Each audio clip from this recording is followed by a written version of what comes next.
audio equipment.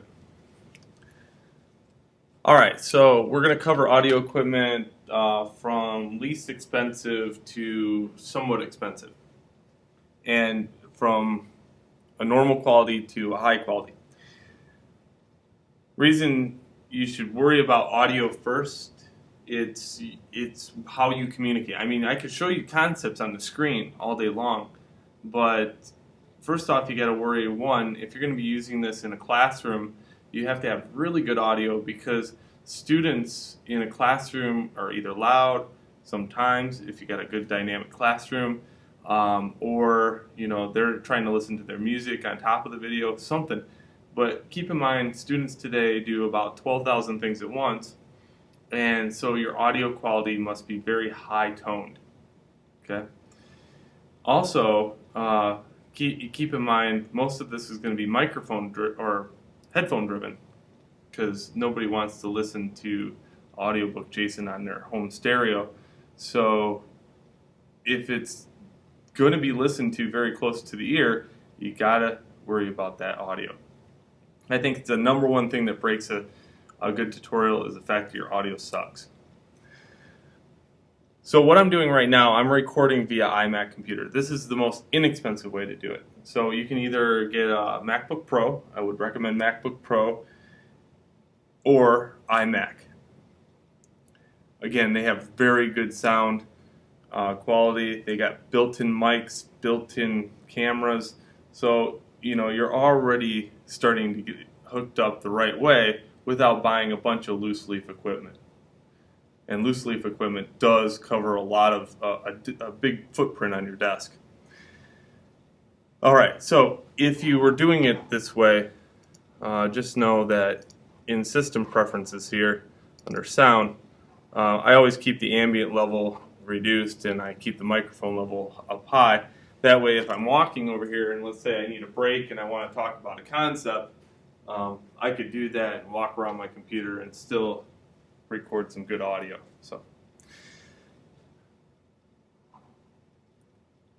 Okay, notice I have a USB audio codec. That's the second alternative way to do it, but that's a very expensive way.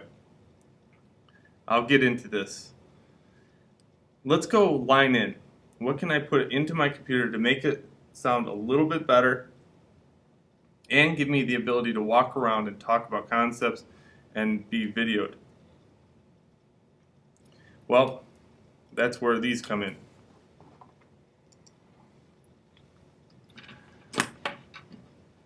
Okay, this is a word impronounceable by the human tongue, Sennheiser, I do believe, EW100s. Okay, and I'll put these in the show notes as far as that goes. I'll put a link in there stating what model number. But keep in mind, these are relatively old, but they're really nice. These are my babies. I can't do much without those. Okay, so what makes them so special? You could take this magical cord and you can hook it up to your back of your iMac. You plug that in just like that, and this right into the back of your iMac, and away you go. You take the other one and you clip it on your belt, and you clip this on your shirt, and you can be anywhere in the room talking about it. The downside, one, they take batteries. So you're going to be always changing batteries. These do last quite a while, though. I'm very impressed with this unit, and I've tried 3 other units. This unit is very lean on batteries. 2, this is mono. Okay, so it's only going to come out of one channel. You should always record in mono anyway. Okay. Once you start getting into stereo, your video gets really, really expensive to download. Alright, well, that's my second alternative and another inexpensive way to get audio in. That's for people that like to lecture and be up in front of the class, this unit.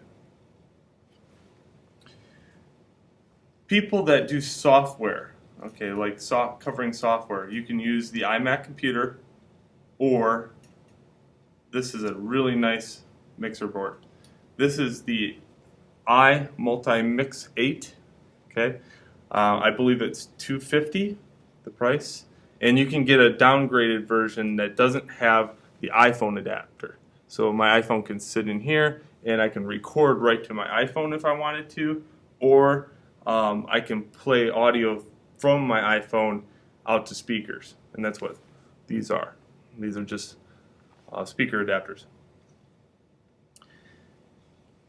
If you're going to go with multi-mixer, you're going to have to get an XLR mic. Okay, and that's hooked up into channel 1. This clips around your ear. Again, people that are covering software or doing some very high-end audio, this is a Countryman mic, okay, which is a really nice mic for not getting that breathing into the mic sound that ruins video and ruins audio. Okay, so that's a really nice mic. Love that mic. It's very expensive though. Keep in mind you don't need this much power. Just an XLR mic will work. But again, I'll put this is probably a $400 mic. So you don't need that much power, but that's high end. Okay. Now, with this iMix, I'll show you a possibility that you can do very quickly in the fact that, all right, well, this is hooked to my USB port, okay? So here under Preferences, under Sound, you see that I can use USB audio codec if I wanted to by just clicking on it. Notice it doesn't give you any kind of input controls because your input controls, and I probably just canceled the auto. So notice it doesn't give me any input controls when I hit that USB audio codec, in the fact that all my USB input controls are handled via this channel, so I can do high audio or high gain. But this is the kicker. This is what I love so much more than anything else. I'm covering software, and at any one time I want to go wireless. This is my phono adapter on channel 2. I can hook my wireless mic up to it, and there I go. Now I'm wireless. So that's what the beauty of this is. As I said, you can record right to your iPhone.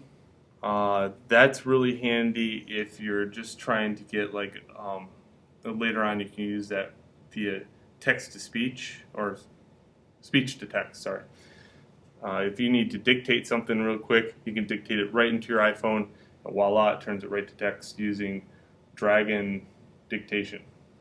So I barely ever type nowadays. I'm very lazy. I like to just dictate it right into my iPhone and bam, text.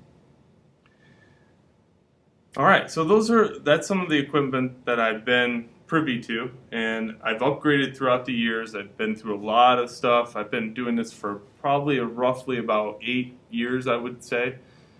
And you know, I've gone everywhere from having this big, huge apparatus mic down to a sleek, slender, small footprint. Again, this is a very high, this unit right here is probably a little bit more power than I would recommend. Even I'm kind of daunted by it sometimes. I would go with something that only has maybe 2 or 3 channels. But for $250 nowadays, for $200 you get the lower model. For $250 I get the iPhone adapter. So $50, come on, iPhone. Alright, so that's audio as far as equipment goes. So now let's kind of look at video.